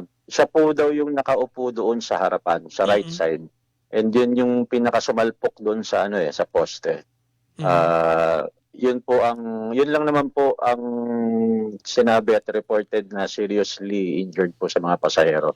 Pero bukod po sa kanya, hindi naman po ganun ka-serious po yung iba. Okay. Sir, overloaded ba? Overloading ba yung sasakyan? Mga pasahero po ay mga nasa 20 to 25 na katao. Yung ganong klaseng modern jeep, batay po sa pagkakaalam po ninyo, ilan po dapat yung capacity niya? May nakalagay sa mga gilid dyan, sir, Opo, 23 po ang pasahero dapat niya. Ayun. So, kasama yung puno driver. puno po. Kasama yung driver tsaka conductor, 25. Dapat. Sir, isa pananagutan, sir. Paano? Sinong mananagot dun sa mga pasaherong sugatan sa nangyaring aksidente po na yan? Ang maaari pong kaharapin ng ating driver ay reckless imprudence resulting in multiple physical injury at saka damage to property po. Ayun. So yung driver pa rin po ang may kasalanan po dyan. So wala namang ibang nadamay na ibang establishmento, ibang motorista, pedestrian, sir? Wala naman po. Yun lang pong poste at saka yung traffic light po doon sa kanto ng 15th Avenue. Apo. Sir, ito lang parang public service lang. Kasi kanina, nakakausap ko yung konduktor at saka yung driver. Ang tanong niya po sa akin kanina, Sir, ano po bang gagawin namin? Ano pong gagawin namin after nung nangyari aksidente? Kahit sila kasi hindi nila alam, baka first time lang na aksidente. Kapag ganyan pong may mga aksidente sa lansangan, ano po ba yung SOP? Ano po ang dapat unang isipin at gawin ng isang driver na involved sa isang aksidente? Kasi maraming natutuliro Maraming iniisip kagad tumakas, tumakbo, o kaya iba nahihimatay, natatakot kasi syempre isipin kagad nila gastos. Ano po bang unang dapat alalahanin at isipin ng isang driver once na sila po ay na-involve sa isang aksidente? Unang-una po dapat na titingnan nila yung sarili nila kung injured ba sila or wala. Pangalawa po yung kanilang pasahero, kung ano na po ang kalagayan. Never po nating iwasan or takasan yung ating responsibility. At magantay po sila ng mga rescue team at kapulisan po, lalong-lalo na po kagaya kanina na maraming na-injure dun sa mga pasahero niya. At tawag po sila agad sa may mga hotline numbers naman po tayo. Kagaya po ng 911 at saka po dyan sa Quezon City po meron din tayong hotline 122 para po agad silang marespondihan. Ayun. Natanong lang natin. Pero in fairness naman po sir, dito sa QC, dalawa kasing barangay pa rin nakasakop doon Boundary ng Barangay San Roque at Barangay Socorro. Kaya ang dami ding rumisponde. Bilis din rumisponde ng QC DRRMO, may mga pulis din kagad, at saka may mga taga Bureau of Fire Protection din na rumisponde doon. So yun sir, so ngayon po sir, ay wala pa naman tayo na itatalang fatality kasunod po nung aksidente sir, no?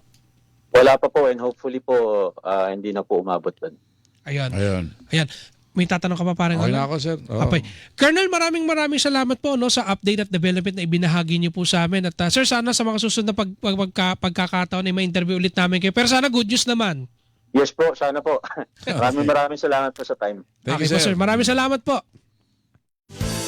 Yan mga kapuso, inyo pong napakinggan ang ang hepe po ng District Traffic Enforcement Unit ng QCPD, Quezon City Police District, Police Lieutenant Colonel Joseph Joffrey Lim. Po yung pinuno naman. Alam mo parang wala, kaya ako siya natanong. Ikaw ba na-aksidente ka na?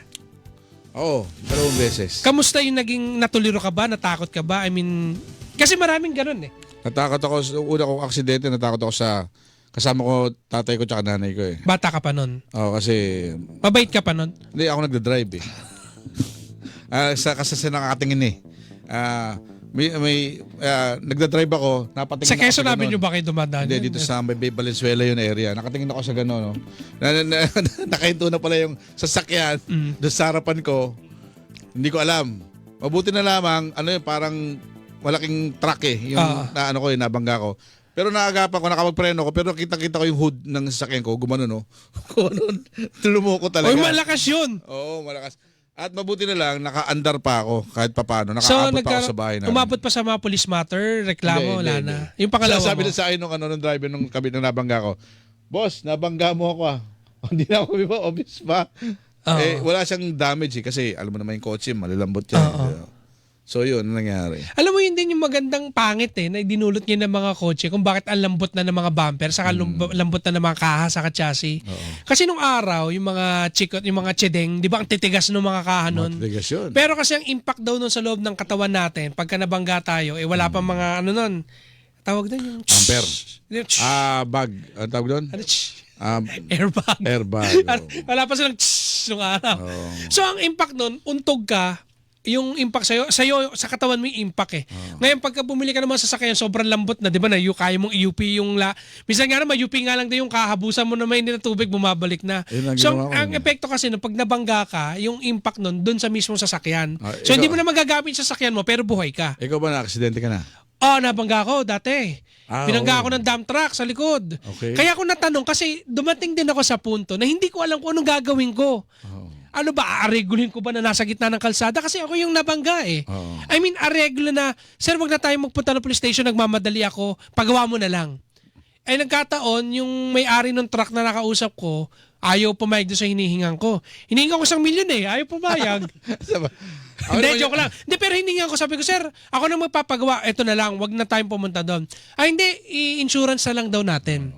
So yun nga lang, abala talaga siya kasi pupunta ka sa traffic sector, gagawa kayo ng affidavit, papanotarin nyo pa yan, gagawa kayo ng report. Ang problema, okay sana kung gano'n lang yung process.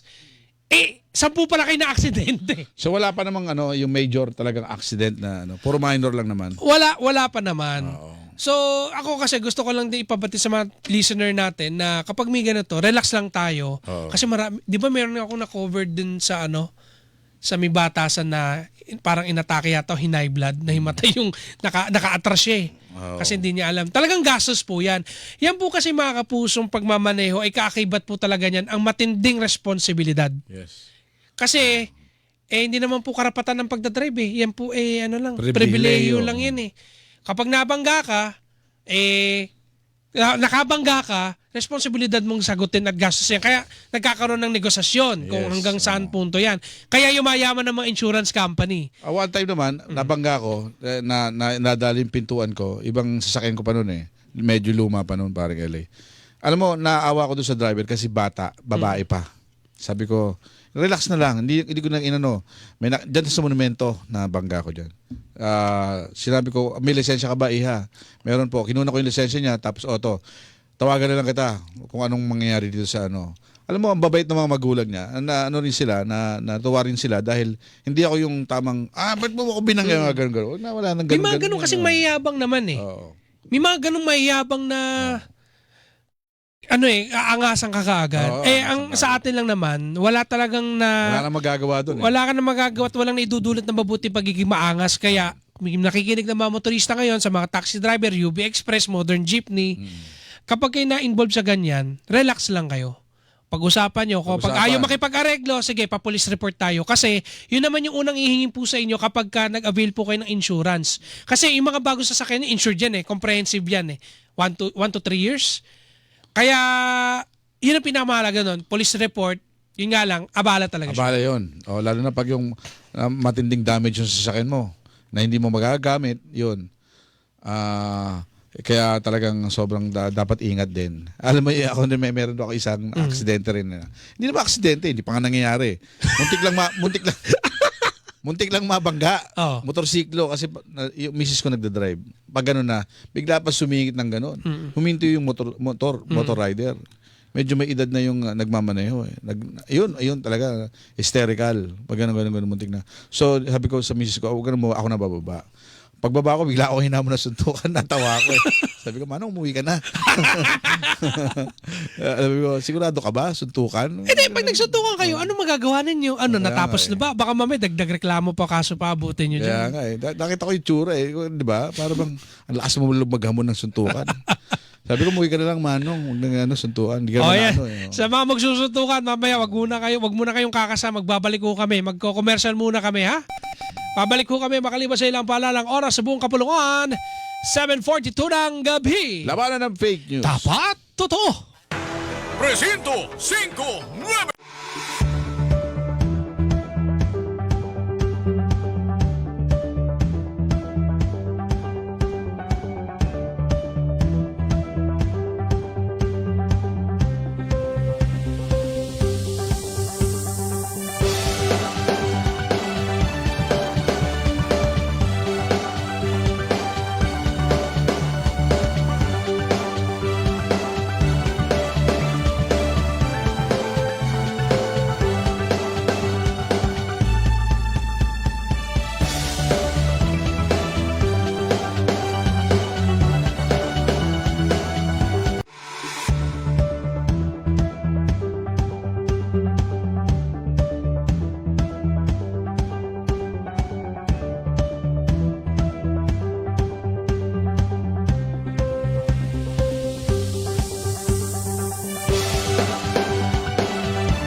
Presinto 594. Mga kapuso, oras sa buong kapuluan, 15 minuto na lamang po, alas 8 na ng gabi.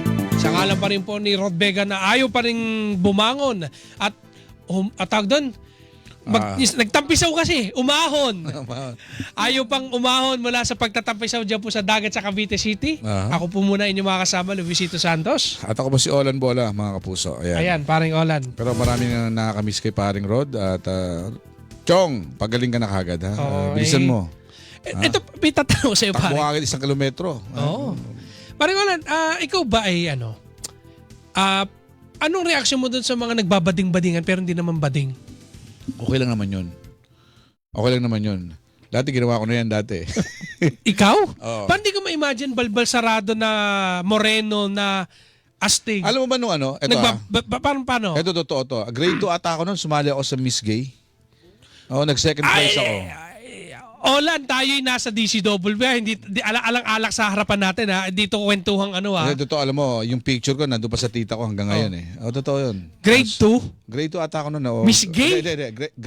Grade 5 ata. Miss Gay? Miss May Gay. Miss Gay na nun?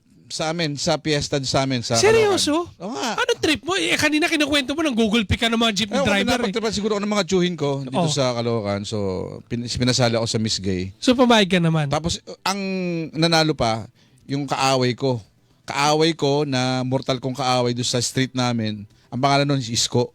Isko? Oo, Isko. Hindi Tapos si Isko, nagulat ka, mayor na pala yun. Hindi, totoo. Hindi si Isko Moreno. Ibang Isko yun. So, bading siya?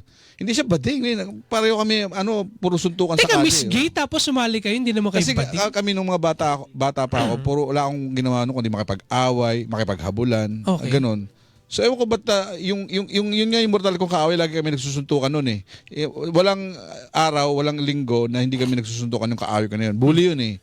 So ako, kaming dalawa, sinali kami sa parang sa Miss Gay. Nanalo siya sa first prize, ako yung second prize. Wow. Hindi ko ma-imagine na si Olan. Magkano presyo ko nun? Ay, premyo ko nun, 50 pesos ata eh. Teka, gusto ko malaman magkano yung presyo mo nun. Hindi, premyo. Hindi ko alam. Parang wala kaya ka natatanong kasi meron kasing usap-usapan, nagiging ano na siya naging topic siya sa social media. Na meron kasing mga vlogger na miyembro na LGBT na kinu-question yung dalawang sikat din na vlogger na nagbabading-badingan. Ako recently ko lang nalaman, hindi pala talaga sila bading. Ako rin eh, nagulat ako kasi napakagaling nila. Kinasal na nga yung isa eh. Talaga? Tapos parang sinabihan sila na wag kayong magbading for the content kasi unan din naman kayo bading tapos Bakit pinagkakitaan ninyo, diyan kayo kumikita. Tapos may isa naman na artista din na nag-comment na bakit nagsalita yung mga bading na nagpapanggap daw na babae. So parang nagkaroon ng diskusyon ng ganon. Kaya tinatanong ko, masama ba magbading-badingan? Kaya tinatanong ko sa isang eksperto tulad mo. Hindi sa akin, para sa akin hindi. Dahil kasi lumabas din sa itong issue, ito hindi naman na nila issue to, pero nagkaroon kasi ng diskusyon na marami din daw kasing nawawalan ng trabaho dahil sa mga lalaki nagbabading-badingan. Yan ang problema diyan. Kunyari sa isang pelikula, sa mga play, sa mga may mga ibang director o mga producer kumukuha ng mga lalaki para sa isang role na bading. Pero namang bading na magaling naman na, ba't yan ang itong bading na to ang kunin mo? Alam mo yun sa pag-aarte, yun ang essence nun eh. Yung hindi bading pero ang kukunin mo ay yung role na bading. Kaso nga, ang problema nga, pwede, bakit hindi mo ibigay na lang sa bading? Total naman, magaling naman siya, kaya niya yung role. Hindi na acting yun. Pag ganun ang ginawa. Kasi pag yung lalaki, ikaw, lalaki ka, tapos ang role mo ay bading, acting yun. Pero pag bading ka, tapos ang role mo ay bading din, para sa hindi acting. Ang isa pa kasi sentimiento, kumikita ka, pinagkakitaan mo yung pagiging bading-bading, pero wala ka naman sa part ng laban nila. Kunyari, di ba, yung karapatan nila, yung SOGI, di ba, ang tagal-tagal na pinaglalaban ng LGBT yan, QIA+, di ba, humaba na ng humaba yung alphabet nila, tapos syempre, nagagamit sila tapos kumikita ka, ano naman na iambag mo para sa amin? Ito sa totoo lang, hanggang ngayon natatawa pa rin ako kay yung sa role ni Roderick Paulate, yung pagiging bading niya. Ayun, talagang nakakatawa talaga. Saan bang palabas yan yung Lalo pag yung lalaki siya. yung kasama si Aga Mulak ba yun na role niya is parang bading-badingan pero naglalaki-lalaki yan. Yun. Di ba? Ang lupit nung konsepto nun. Ang lupit nga na, hanggang ngayon nakakatawa pa yun. Sumusulpot pa yun sa FB page, di ba? Na, pag nakakita mo yung gano'n, natatawa ka pa rin kahit matagal na yun o ano pa rin. Yan yung mga Diba? classic talaga na Comedy. comedy. Comedy. So, yung po mga kapuso, anong okidoki-dok ba yan? Ayun. So, ano naging resulta ng pag-uusap natin ngayon? Wala. Hindi, totoo naman kayong di ba? Ayan nyo sila. Ako, kayo yung sinasabi mong dalawa. Hindi kasi napapanggap- tayo, nagsasalita Di ko tayo akalain. bilang mga lalaki. Oo. So, kailangan natin makakausap ng isa talagang... Sino pwedeng lumantad dyan sa Rick? Ha? Sino pwede palantarin dyan? Dahil kasi ito, opinion namin to eh. Oo. Lloyd, ikaw bilang isang miyembro ng Nagpapanggap na lalaki. No? ito nagpapanggap lang na lalaki to eh. So, dapat di rin ka rin namin suportahan. Oh. Eto paring Olan, simulan na ba natin to o pwedeng bumati muna? Sige na, simulan mo na. Ang teka Double B. Double B, balitang! Bati-bati Hindi, pala. bate-bate. Anong No, balitang? Double B. Pwede, bakit hindi ka magpa-voice over kay Sino? kay Sir Wing? Di ba si Sir Wing yung nagboboses sa atin? Yung bantay, bati. Oo. Double B, bantay, bati. Tapos may mga kumukulong. May sumisigaw. Ganun. Oo. Oo. Di sino ba, bukod kay Weng de la Peña, kanina pa maganda magpa-voice over ng bantay bat. Kasi ang ganda ng segment nyo ni Rod Bege. Alam mo, ito lang inaabangan ko. Wala akong pakialam doon sa interview nyo dati. Ngayon ako nagkaroon ng pakialam kasi ako'y nakaupo. Okay. Dapat magkaroon kayo ng magandang Si Shirley intro na dyan. lang. Gusto ko si Shirley na boss si Shirley. Parang ang mahal ng value ng ng commercial. Parang naman parang medyo ka mamahalin nag-endorse dating. ng gamot. Oo. Hindi kasi, parang Olan, bata pa lang ako, yan ang gumigising sa akin sa madaling araw. Ano ba, bata pa rin ako noon dati. Napapakinggan ko na yun si Shirley. Nung sa LS pa. Oo. So, sobrang sabi ko, ang ganda ng boses nito. Siguro ang ganda rin nito sa personal. Saka hindi nyo alam, nakakausap nyo na si Shirley Escalante kapag wala kayong load. Bakit Saka natatawa wala ka? kayong signal sa telepono. Si JB natatawa. Kasi di ba, ang ganda ng boses nito. Sabi ko, wow. Pangarap ko to, itong babae na to, sabi ko dati. Hindi ko akalain makakasama ko sa trabaho si Shirley. The feeling ko, baka pinakamabait na pwede natin pa-request si Kuya Alan. Paano?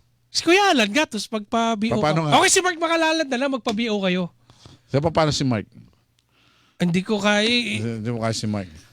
Si Alan Gatos ka mo. Hindi, o kaya si Sam Nielsen. O si Sam. Sige. Okay, si Christian Manyo. Okay. Christian Manyo. Hindi, tawagin mo si Christian. Bakit ako? Hindi, gusto ko lang bigyan ng kulay Alam to ko, segment gagayahin ninyo. mo Kasi ito talaga pinakinaabangan yung bantay, bate. Pero pwede mo siya ilibay sa bantay bagyo eh. Tapos minsan may bantay bagyo talaga, may istorya, niyayag ng magnitude 7. Tapos ano bantay, bate. Bate?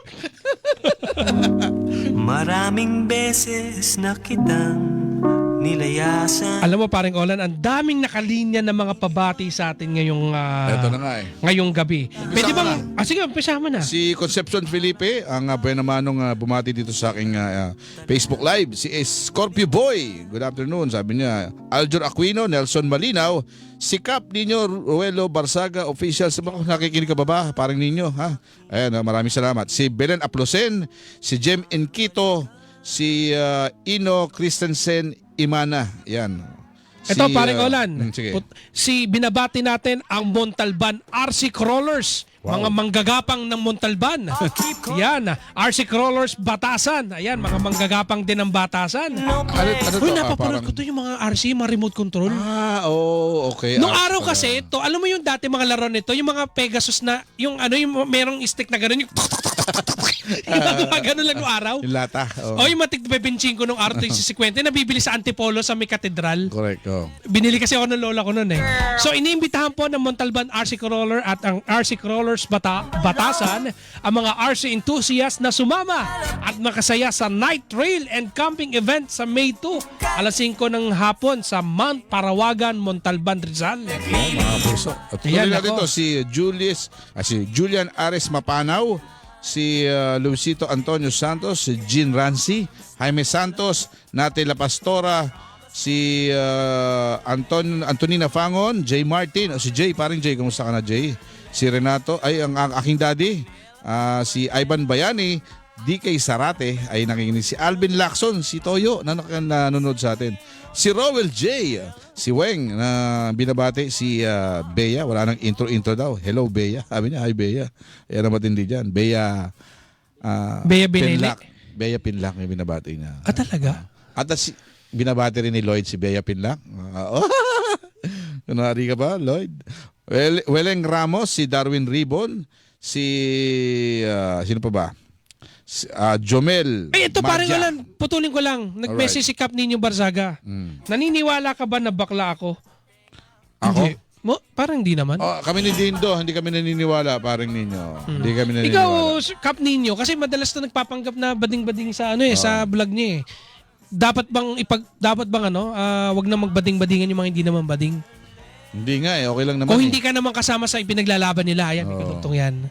Eto, paring Olan, ito pinakamahalaga to. Alas 4 pa lang ng madaling araw, pinapabati na to ng ating kasabang si Lloyd Kiambao. Talaga? Binabati po natin mga kapuso ng isang maligayang 40th anniversary ang Limay Municipal High School.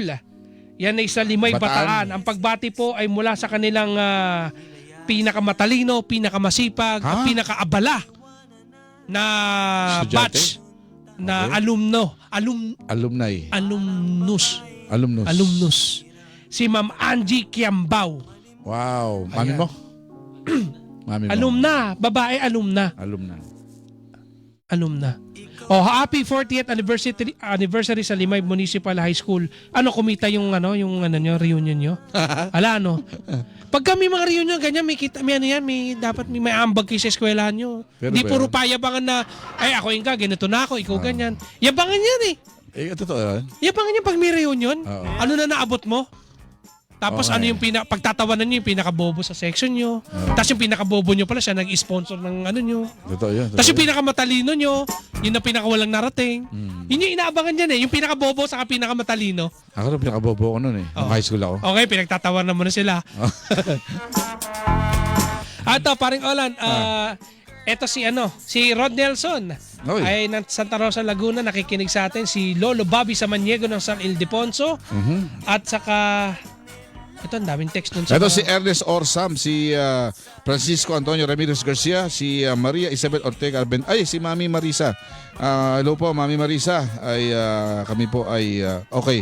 Makakarating pa, sabihin po namin kay Paring Rod. Sabi ni Scorpio Boy, kung ikaw daw ay isang miyembro ng LGBT, ang iyo bang gay name o pangalan sa gay ay Ola?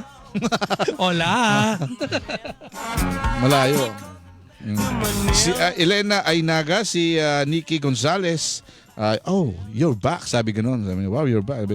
Wala nang intro. Hi, Bea. Good evening. Ay, Matilde Villamayor ng Buliran, Nueva Ecija. Magandang gabi. Ikaw, naniniwala ka na bakla ako. Si Darwin Ribon. Si Arcane Juan Caboyaon. Yan, sorry Shoutout daw kay Angela Hermoso.